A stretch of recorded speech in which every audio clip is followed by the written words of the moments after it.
அழகான காதல் கதையை கேட்க உங்கள் அனைவரையும் அன்போடு வரவேற்கிறேன். நீ தீயா இல்லை தென்றலா? அத்தியாயம் 141. கேட்கலாமா?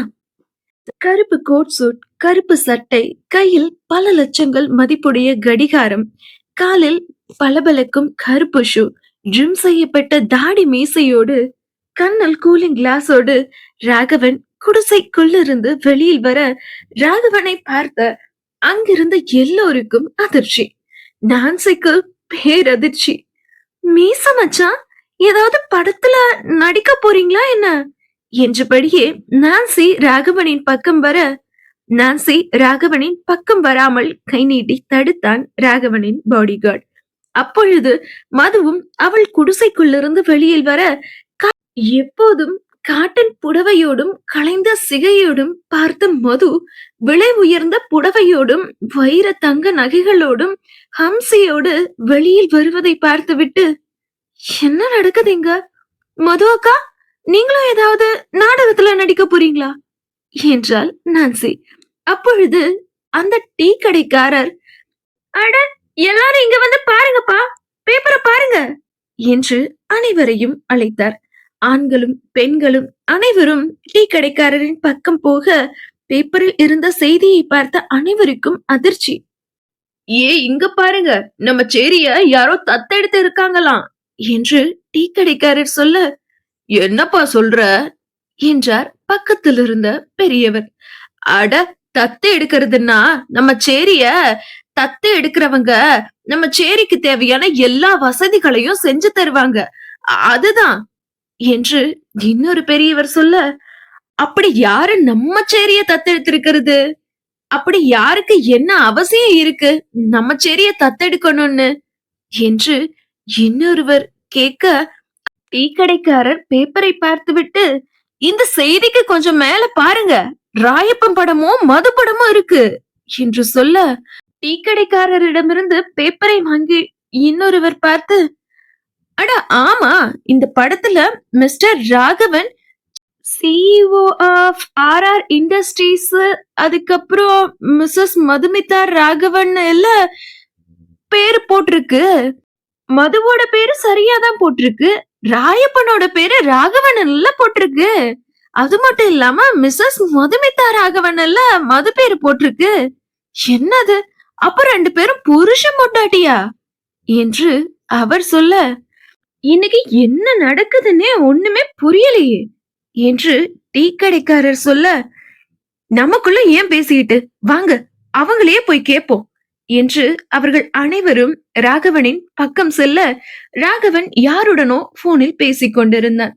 தன் முன்னே வந்து நிற்பவர்களை பார்த்ததும் கைபேசி அழைப்பை துண்டித்து பாக்கெட்டில் வைத்தான் கைபேசியை. எப்பா ராயப்பா, என்னப்பா இது, உன் பேரு ராகவன்னோ மதுமிதா பேரு மிஸ்ஸஸ் ராகவன்னோ இதுல போட்டு இருக்கு என்று டீ கடைக்காரர் கேட்க, சரியாதான் போட்டு இருக்கு என்றான் ராகவன்.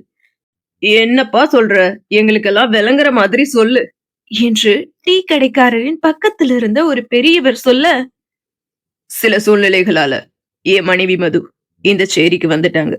அவங்கள தேடி நானும் இங்க வந்துட்டேன். இப்போ அவங்கள கூட்டிட்டு இங்கிருந்து கிளம்ப போறேன்.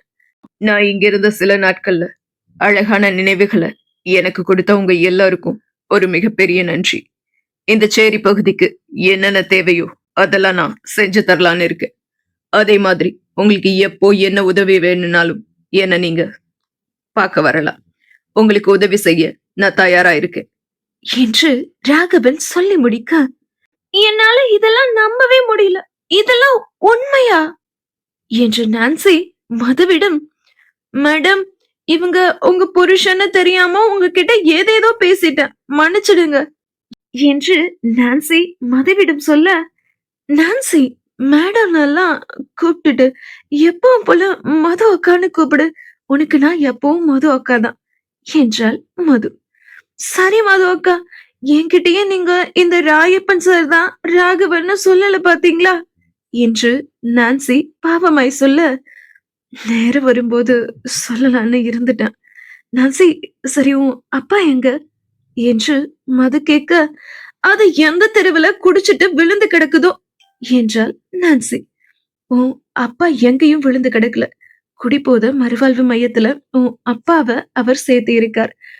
அப்புறம் நீ சீக்கிரமே இங்க இருக்கிற வேலையெல்லாம் முடிச்சிட்டு பெங்களூருக்கு வரணும். உனக்கான ஃப்ளைட் டிக்கெட்ஸ் இதுல இருக்கு. எனக்கு பொறக்க போற குழந்தைகள நீ கூடவே இருந்து பாத்துக்கணும். நீதான் என் பிள்ளைங்களுக்கு கேர்டேக்கர். சரியா? என்று மது சொல்ல, ரொம்ப நன்றிக்கா என்று கண்கலங்கிய நான்சி மதுவின் காலில் விழப்போக, நான்சியை தடுத்த மது, என்ன காலெல்லாம் விழுந்துட்டு என்று மதுவை அணைத்துக் கொண்டாள். மது, கிளம்பலாமா என்று ராகவன் கேட்க, ம், சரிங்க என்ற மது லக்ஷ்மி அம்மாவிடம், லக்ஷ்மி அம்மா, உங்க பொண்ணு உங்களுக்காக கிராமத்துல காத்துட்டு இருக்காங்க.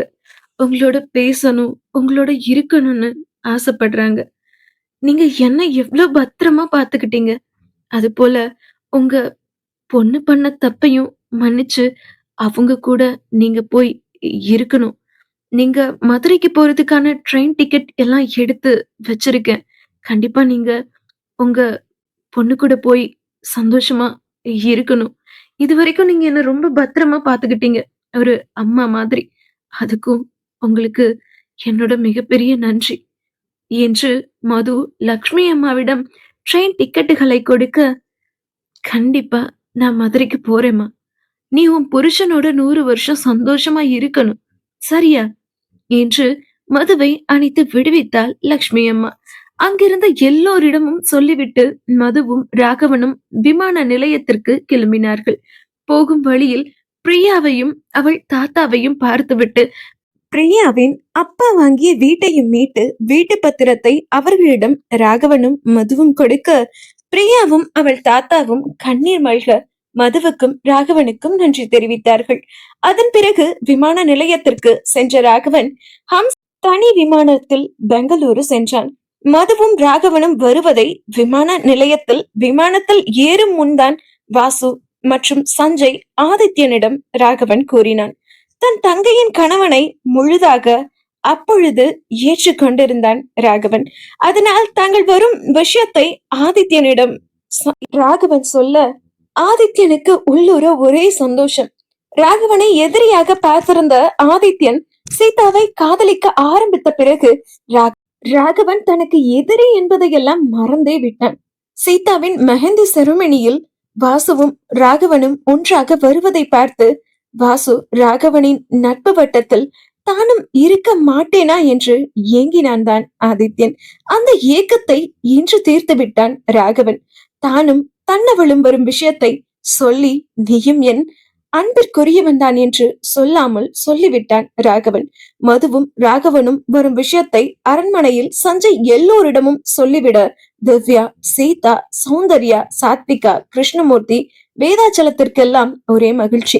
சௌந்தர்யா ராகவனுக்காகவும் மதுவிற்காகவும் தடபுடலான விருந்து ஏற்பாடுகளை எல்லாம் தயார் செய்ய சொல்லியிருந்தார். சீதா போட்டிக்கிற்கு விடுப்பை எடுத்து வீட்டில் இருந்தார். சாத்விகா, திவ்யா இருவரும் கூட ராகவன் மதுவிற்காக காத்திருந்தார்கள். ராகவனின் தனி விமானத்தில் ஹம்சி ராகவனின் மடியில் அமர்ந்திருக்க, மது தன் கணவனின் அருகாமையில் அவன் கையை இறுக பற்றி அவன் தோளில் சாய்ந்து இருந்தாள். மது, பயமா இருக்கா என்றான் ராகவன். என் புருஷன் பக்கத்தில் இருக்கும்போது எனக்கு என்ன பயம் என்றால் தன் அவனின் விழிகளை ஆள பார்த்தவாறே மது. ராகவ், நாம இப்போ எங்க போறோம் என்றாள் ஹம்சி ராகவனிடம். நாம ஹம்சியோட வீட்டுக்கு போக போறோம் என்று மது ஹம்சியிடம் சொல்ல, என்னோட வீட்டுக்கா? அங்க யாரெல்லாம் இருப்பாங்க என்றாள் ஹம்சி. சஞ்சய் சித்தப்பா, திவ்யா சித்தி, வாசு மாமா, சாத்விகா அத்தை, அதுக்கப்புறம் 2 தாத்தாமார்களும் இருக்காங்க. அதுக்கப்புறம் ஒரு பாட்டியும் இருக்காங்க. ஆதித்ய மாமா இருக்காங்க. சீதா அத்தையெல்லாம் இருக்காங்க என்று ராகவ் சொல்ல, எவ்வளவு பேரு இருக்காங்களா? அவங்க எல்லாம் என்னோட பேசுவாங்களா என்று ஹம்சி கேட்க, பேசுவாங்க, விளையாடுவாங்க, உன்னோட எல்லாரும் ஃப்ரெண்ட்ஸ் ஆகிடுவாங்க என்றான் ராகவன். ஐயா சாலி, எனக்கு நிறைய ஃப்ரெண்ட்ஸ் இருக்காங்களே என்றாள் ஹம்சி குதூகலமாக. அடுத்த 1.5 மணி நேரத்தில் ராகவன், மது, ஹம்சி சென்ற விமானம் பெங்களூரு விமான நிலையத்தை அடைந்துவிட இவர்களுக்காக சஞ்சய், வாசு, ஆதித்யன் மூவரும் விமான நிலையத்தில் காத்து நின்றார்கள். ராகவனும் மதுவும் ஒன்றாக நடந்து வர ராகவன் கையில் ஹம்சி இருந்தாள். ராகவனை பார்த்த ஆதித்யன், டேய், மதுவுக்கு பிரசவம் ஆகிடுச்சா என்றான் வாசுவிடம். என்னடா சொல்ற?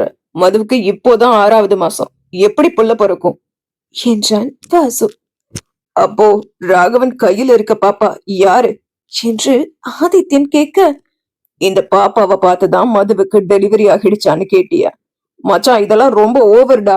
அப்படியே அப்படியே மதுவுக்கு டெலிவரி ஆகி இருந்தாலும் 4 வயசு குழந்தைய பார்த்து மதுவோட பிள்ளையான்னு கேக்குறதெல்லாம் ரொம்ப அதிகம்டா என்று வாசு சொல்ல, தெரியுதுல, அப்போ அந்த பாப்பா யாருன்னு சொல்லுங்கடா என்று ஆதித்யன் கேட்க, ஹம்சி பாப்பாவை பற்றி எல்லா விஷயங்களையும் கூறினான் வாசு. அதற்குள் ராகவனும் மதுவும் ஹம்சியும் அவர்களின் பக்கம் வந்துவிட, அனிமா எப்படி இருக்கீங்க என்றான் சஞ்சய் மதுவை பார்த்து. நல்லா இருக்கேன் சஞ்சய் என்றாள் மது. தங்கச்சிமா என்ன சொல்றாங்க என் மருமக பிள்ளைங்க என்று ஆதித்யன் கேட்க, எப்போ வெளியே வருவோம், சீதா அத்தை பாப்பா கூட எப்போ விளையாடுவோம்னு கேக்குறாங்க அண்ணா என்றாள் மது. தங்கச்சிமா, உன் மேல நான் ரொம்ப கோபமா இருக்கேன். ஏன் இப்படி எல்லாம் பண்ணுன என்று வாசு கேட்க, வாசு என்றான் ராகவன். சரிடா சரி, நான் ஒண்ணு கேட்கல என்றான் வாசு கோபத்தோடு. சாரிண்ணா என்றாள் மது பாவமாக வாசுவிடம். சரி சரி, இனி இப்படி எல்லாம் பண்ணாத என்றான் வாசு. என்றாள் மது. ராகவ், யாரு இவங்க எல்லாம் என்று ராகவன் கையில் இருந்த ஹம்சி கேட்க, மேடம் கேக்குறாங்கல்ல, சொல்லுங்களேண்டா என்றான் ராகவன். ஆதித்யன் சஞ்சய் வாசுவை பார்த்து, ஹாய், ஐ எம் சஞ்சய் என்று சஞ்சய் ஹம்சியிடம் கை குலுக்க கை நீட்ட ராகவனை பார்த்தால் ஹம்சி. சஞ்சய் சித்தப்பா என்று ராகவன் மெதுவாக ஹம்சியிடம் சொல்ல, ஹாய் சஞ்சய் சித்தப்பா என்று தன் பிஞ்சு விரல்களை நீட்டி கை குலுக்கினாள் Hamsi. Hi, I am Vasu என்று வாசுவும் கை நீட்ட, உங்களதான் எனக்கு தெரியுமே வாசு மாமா, மும்பைல பார்த்து இருக்கேன் என்று ஹம்சி வாசுவிடம் சொல்லிவிட்டு கையை குலுக்க, hi cutie, I am Adithyan என்று ஆதித்யன் ஹம்சியிடம் கை நீட்ட, இப்போது ஹம்சி ராகவனை பார்த்தாள். ஆதித்யன் சித்தப்பா என்று ராகவன் ஹம்சியின் காதில் சொல்ல, ஹாய் ஆதித்யன் சித்தப்பா என்று ஆதித்யனிடமும் கை குலுக்கினாள் Hamsi. She is so cute என்று ஆதித்யன் சொல்ல, ஹம்சி என்கிட்ட வாங்க என்று சஞ்சய் ஹம்சியை அழைக்க, சித்தப்பா உங்களுக்கு என்னெல்லாம் கேம் விளையாட தெரியும்னு சொல்லுங்க, அப்போதான் நான் வருவேன் என்றாள் ஹம்சி. உன் சித்தப்பா பயங்கரமான ஸ்போர்ட்ஸ் பிளேயர் ஹம்சி, அவனுக்கு தெரியாத கேமே இல்ல என்றான் வாசு.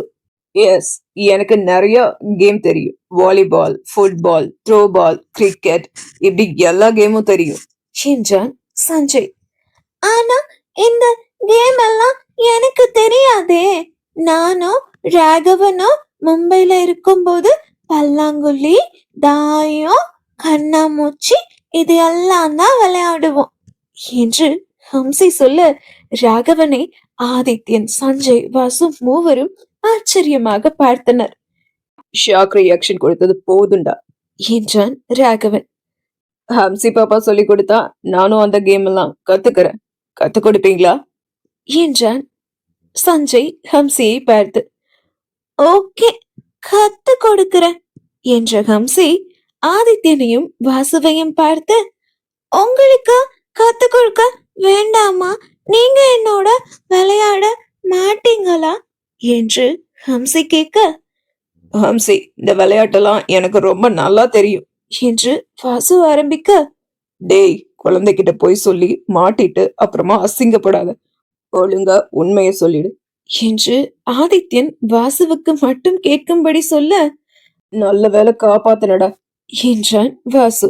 பிறகு ஆதித்யனும் வாசுவும், எங்களுக்கும் கத்து கொடு பாப்பா என்று சொல்ல, ஓகே, எனக்கு ஃப்ரீ டைம் கிடைக்கும் போது நான் உங்களுக்கு சொல்லி தரேன் என்று ஹம்சி சொல்ல, பாப்பாக்கு எப்ப ஃப்ரீ டைம் கிடைக்கும் என்றான் ஆதித்யன். ராகவ் என்ன ஸ்கூல்ல சேர்த்து விடுறேன்னு சொல்லி இருக்கா. சோ நான் ஸ்கூலுக்கு போயிட்டு வந்ததுக்கு அப்புறம் மது எனக்கு ஹோம்ஒர்க் எல்லாம் சொல்லி கொடுக்கறேன்னு சொல்லி இருக்கா. அதெல்லாம் முடிச்சிட்டு நான் உங்களுக்கு கத்து கொடுக்கறேன், சரியா என்று ஹம்சி சொல்ல, சரிங்க மேடம் என்று வாசு, சஞ்சய், ஆதித்யன் மூவரும் சொல்ல, ராகவனிடமிருந்த ஹம்சியை சஞ்சய் வாங்கி கொண்டான். ஹம்சி எனக்கு ரொம்ப பிடிச்சிருக்கு என்றான் சஞ்சய். எனக்கும் என்று சஞ்சய் கழுத்தை கட்டி கொண்டாள் ஹம்சி. அதன் பிறகு வாசு, சஞ்சய், ஆதித்யன், மது, ராகவன், ஹம்சி அனைவரும் அரண்மனைக்கு சென்றார்கள். சஞ்சய், ஹம்சி ஒரு காரிலும், வாசு ஒரு காரிலும், ஆதித்யன், ராகவன், மது மூவரும் ஒரு காரிலும் சென்றார்கள். அடுத்த 10 நிமிடத்தில் அவர்களின் கார் அரண்மனையை அடைந்தது. காரின் சத்தம் கேட்டு உள்ளிருந்த அனைவரும் வெளியே வந்தார்கள். மதுவும் ராகவனும் காரை விட்டு இறங்கினார்கள். சஞ்சய், ஆதித்யன், வாசுவும் காரிலிருந்து இறங்கினார்கள். சஞ்சயோடு ஹம்சியும் இறங்கினார். ஹம்சியை யாருமே பார்க்கவில்லை. அங்கிருந்தவர்களின் கவனம் எல்லாம் மது, ராகவன் மீதுதான் இருந்தது. மேடிட்ட வயிற்றோடு தன் மகளை பார்த்ததும் கிருஷ்ணமூர்த்திக்கு ஒரே சந்தோஷம். மது, மது எப்படிமா இருக்க? இந்த இந்த 4 மாசமா போன்ல மட்டும்தான் பேசிட்டு இருந்த. நீ அப்பாவை நேர்ல வந்து பார்க்கணும்னு நான் எவ்வளோ எதிர்பார்த்தேன் தெரியுமா? உனக்கு தோணவே இல்லையாமா இந்த அப்பாவை நேர்ல வந்து பார்க்க என்று கிருஷ்ணமூர்த்தி சொன்னதும், அப்படியெல்லாம் ஒண்ணும் இல்லப்பா, கொஞ்சம் கொஞ்சம் வேலை இருந்தது, அதான் என்று தடுமாறிய மது, தான் எப்பொழுது தன் தந்தையிடம் பேசினோம் இல்லையே என்று புரியாமல் மது விழித்தாள்.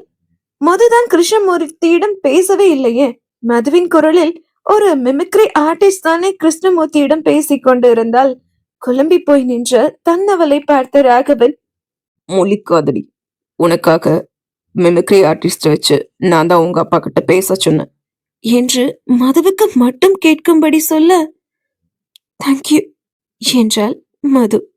சரி ராகவா, மது 2 பேரும் இப்படி வந்து நில்லுங்க, உங்களுக்கு ஆரத்தி எடுக்கணும் என்று சௌந்தர்யா சொல்ல, மதுவும் ராகவனும் திரும்பி பார்த்தார்கள். என்னப்பா, யாரு பாக்குறீங்க, வந்து நில்லுங்க என்று சௌந்தர்யா மீண்டும் சொல்ல, உங்களுக்கெல்லாம் ஒரு சர்ப்ரைஸ் கொடுக்கலான்னு நினைச்சேன், அந்த சர்ப்ரைஸ தான் தேடுறேன் என்ற ராகவன் பக்கத்துல இருந்த சஞ்சயிடம், சஞ்சய், ஹம்சி எங்க என்று கேட்க, இங்கதானா இருந்தா என்றான் சஞ்சய். வந்த உடனே அவ விளையாட்ட ஆரம்பிச்சுட்டா போலுங்க என்றாள் மது ராகவனிடம். ஹம்சி, ஹம்சி என்று ராகவன் அழைக்க, இரு மச்சான், நான் பாக்குறேன் என்று ஆதித்யன் ஹம்சியை தேட, ஹம்சி காரின் பின்னே ஒழிந்து இருந்தாள். ஹம்சியின் பக்கத்தில் மெதுவாக சென்ற ஆதித்யன், ஹம்சி, இங்க என்ன பண்ற என்றான். மாமா, நான் ஒழிஞ்சிருக்கேன் என்றாள் ஹம்சி. ஓ அப்படியா, சரி வா, உன்னை எல்லாரும் பார்க்கணுமா என்று ஆதித்யன் சொல்ல, ஹைட் அண்ட் சீக்ல நாமளா போனா மாட்டிக்குவோம் மாமா, நாம தோத்துருவோம், அவங்கதான் நம்மள கண்டுபிடிக்கணும் என்றாள் ஹம்சி. ஹம்சி, அவங்க பாவம்ல என்றான் ஆதித்யன். ஏன் என்றாள் ஹம்சி. அவங்களுக்கு ஹைட் அண்ட் சீக் எல்லாம் விளையாடவே தெரியாது. தெரியாத விளையாட்ட அவங்க எப்படி விளையாடுவாங்க? இப்போ அரண்மனைக்குள்ள போவோம், அப்புறமா விளையாடுவோம், சரியா என்று ஆதித்யன் சொல்ல, ஓகே என்று ஹம்சியை அழைத்து கொண்டு ஆதித்யன் வர எல்லோரும் ஹம்சியை ஆச்சரியமாக பார்த்தனர். ஆதித்யா, யாருப்பா இந்த குட்டி பாப்பா என்று சௌந்தர்யா கேட்க, அது அது வந்து அத்தை என்று ஆதித்யன் ஆரம்பிக்க, மாமா இருங்க நானே சொல்றேன் என்று அங்கிருந்த அனைவரையும் ஒவ்வொருவராக பார்த்த ஹம்சி, ஹாய் ஹாய் பாட்டி, நான் ஹம்சி, ராகவோட ஃப்ரெண்ட். மதுவும் எனக்கு ஃப்ரெண்டு தான். என்ன உங்களுக்கு பிடிச்சிருக்கா என்று ஹம்சி சௌந்தர்யாவிடம் கேட்க, சௌந்தர்யா எதுவுமே புரியாமல் விழித்தாள். ஹம்சியின் பக்கம் ராகவனும் மதுவும் வந்தார்கள். ஹம்சியை தூக்கிக் கொண்ட ராகவன், ஹம்சி தான் இனி எங்களோட மூத்த பொண்ணு என்று ஹம்சியின் கன்னத்தில் முத்தமிட, ராகவ், இங்க யாரையாவது நாம கண்டுபிடிக்க போறோமா என்றால் ஹம்சி ராகவனின் காதில் மெல்லமாக. இல்ல ஹம்சி, இனி உன்னோட அப்பா நான் தான், மதுதான் உன்னோட அம்மா. நீ யாருன்னு யார் கேட்டாலும் நான் ராகவன் மதுவோட பொண்ணுன்னு தான் சொல்லணும், சரியா என்று ராகவன் சொல்ல, என்றாள் ஹம்சி. ராகவன் சொல்வது அங்கு யாருக்குமே புரியவில்லை. திரு திருவென்று விழித்துக் கொண்டிருந்தார்கள். அத்த, என்ன பார்த்துட்டே நிக்கிறீங்க, ஆரத்திய சுத்துங்க என்று ஆதித்யன் சொல்ல, சௌந்தர்யாவும் ஆரத்தியை சுற்றி ஹம்சி, ராகவன், மது மூவருக்கும் பொட்டு வைத்தாள். ராகவனும் மதுவும் உள்ளே செல்ல பின்னாடியே அனைவரும் சென்றனர்.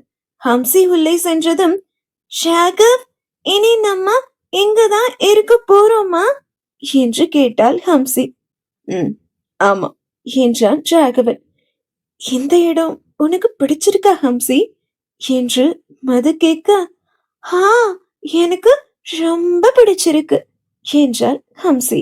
சரி ஹம்சி, வா, நான் உனக்கு இந்த அரண்மனைய சுத்தி காட்டுறேன் என்று சஞ்சய் ஹம்சியை அழைக்க, சித்தப்பா இருங்க, எல்லார்கிட்டையும் நான் ஹாய் சொல்லிட்டு வந்துடுறேன் என்று ராகவன் கையிலிருந்து இறங்கிய ஹம்சி சீதாவின் பக்கம் சென்றாள். சீதாவை மேலிருந்து கீழ் பார்த்த ஹம்சி, மது, உன்ன போலயே இவங்களும் பாப்பா வச்சிருக்காங்க பாரு என்று சொல்ல, சீதா ஹம்சியின் கன்னங்களை செல்லமாக இரு கைகளாலும் கிள்ளி, ஹாய் செல்லுக்குட்டி, நான் சீதா என்றவாறே ஹம்சியை சீதா தூக்கிக் கொள்ள, சீதாவின் பக்கத்தில் இருந்த சாத்விகா, அண்ணி அவளை என்கிட்ட கொடுங்க என்று ஹம்சியை வாங்கியவள், hi baby, I am Sathvika என்றாள். அப்போது அவர்களின் பக்கம் வந்த திவ்யா, ஹாய் என்று சொல்லும் முன்னரே, hi Divya, I am Hamsi என்று ஹம்சி கையை நீட்ட, என் பேரு உங்களுக்கு எப்படி தெரியும் என்றாள் திவ்யா ஹம்சியிடம். ராகவ் தான் உங்க எல்லார் பத்தியும் ஃபிளைட்ல சொன்னாங்க, அதனால எனக்கு தெரியும். நீங்க திவ்யா சித்தி, நீங்க சீதா அத்தை, நீங்க சாத்விகா அத்தை, அந்த பாட்டி பேரு சௌந்தர்யா, அப்புறம் அந்த தாத்தா பேரு கிருஷ்ணமூர்த்தி, இந்த இந்த தாத்தா பேரு வேதாச்சலம் என்று ஒவ்வொருவரின் பக்கமும் சென்று ஹம்சி சொல்ல, யூ ஆர் சோ பிரில்லியன்ட் குட்டிமா என்று வாசு ஹம்சியை சீதாவிடமிருந்து வாங்கிக் கொண்டான். அதன் பின் சீதா, சாத்விகா இருவரும் மதுவிடம் பேசிக் கொண்டிருக்க, ராகவனோ அவன் அறைக்கு சென்று விட்டான். சஞ்சய் ஹம்சியை அழைத்துக் கொண்டு விளையாட சென்று விட்டான். சாத்விகாவும் சீதாவும் மட்டும்தான் மதுவிடம் பேசிக் கொண்டிருந்தார்கள். திவ்யா மதுவிடம் எதுவும் பேசாமல் கைகளை கட்டிக்கொண்டு நின்று இருந்தால் மதுவை பார்த்தபடி. அப்பொழுது அங்கு வந்த சௌந்தர்யா, சீதா, சாத்விகா, மது கிட்ட பேசினது போதும், வந்து சமைச்ச சாப்பாட்டெல்லாம் எடுத்து டேபிள்ல வைங்க, வாங்க என்று அழைக்க, சீதாவும் சாத்விகாவும் சௌந்தர்யாவோடு சென்று விட்டனர். அப்பொழுது மது அமர்ந்திருந்தவள் எழுந்து திவ்யாவின் பக்கம் வந்தாள். திவ்யா மதுவை பார்த்து முறைத்து கொண்டு இருந்தாள்.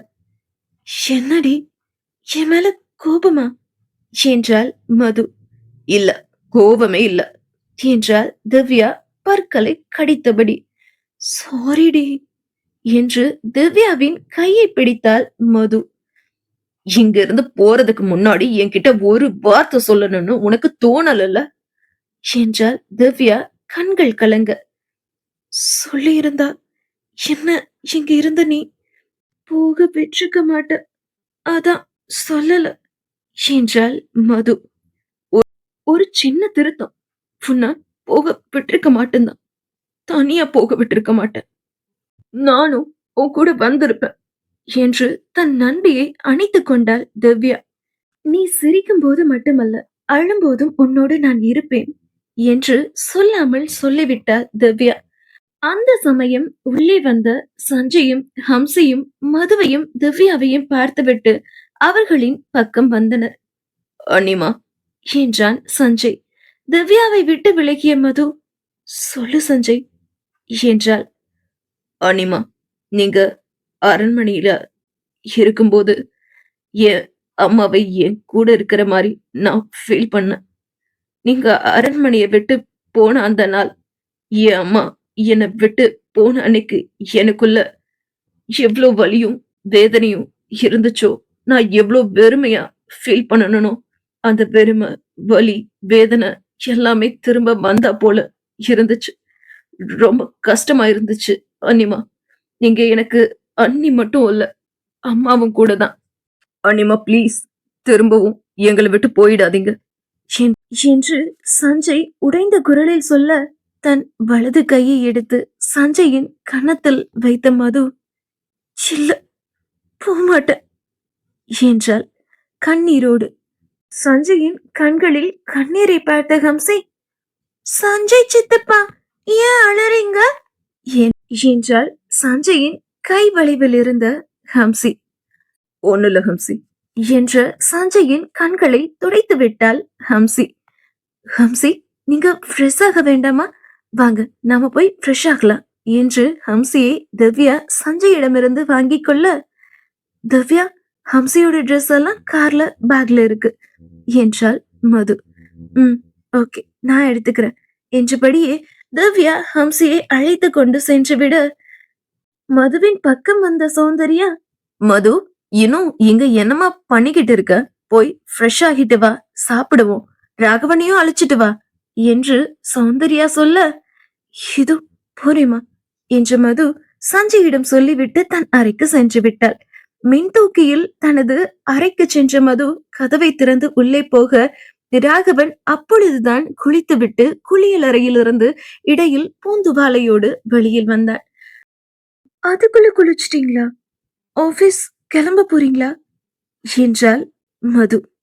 4 மாசம் லாங் லீவ் எடுத்தாச்சு மேடம், ஆபீஸ் போய் தான் ஆகணும், இப்பவே போய் தான் ஆகணும் என்றான் அலமாரியில் இன்னொரு டவலை எடுத்து தலையை துவட்டியவாறே ராகவன். ராகவனின் அருகில் வந்த மது தன் அவனை அணைத்துக் கொண்டாள். என்னடி என்றான் ராகவன். 2 minutes அப்படியே இருங்க ப்ளீஸ் என்றாள் மது. 2 minutes அப்படியே இருந்தனா அப்புறம் இன்னைக்கு ஆபீஸ்க்கு லீவ் போட்டுருவேன், தள்ளு என்று ராகவன் மதுவை விளக்க, அவளின் முகம் வாடி போனது. அதை பார்த்த ராகவன், 2 minutes தான் ஓகே என்றவாறே மீண்டும் தன்னவளை அணைத்துக் கொண்டான். 2 நிமிட அணைப்புக்கு பிறகு ராகவனை விட்டு விலகிய மது, கிளம்புங்க என்று அவன் விழிகளை ஆள பார்த்தபடி சொல்ல, என்று ராகவன் அவள் பக்கம் சென்று அவள் நெற்றியில் இதில் பதித்துவிட்டு, இன்னைக்கு முடிஞ்ச அளவுக்கு ஆபீஸ்ல வேலையெல்லாம் சீக்கிரமா முடிச்சிட்டு வர பாக்குறேன் அண்ட் ஐ லவ் யூ என்று சொல்ல, மதுவின் விழிகள் கலங்கியது.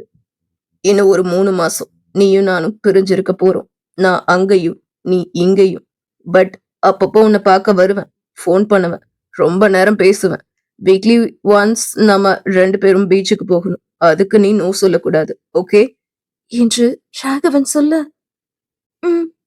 என்றாள் மது. இனி என்னவெல்லாம் நடக்கப் போகிறது, நீ தீயா இல்லை தென்றலா இந்த கதையில் என்பதை நாம் அடுத்த அத்தியாயத்தில் பார்க்கலாம். நன்றி மக்களே.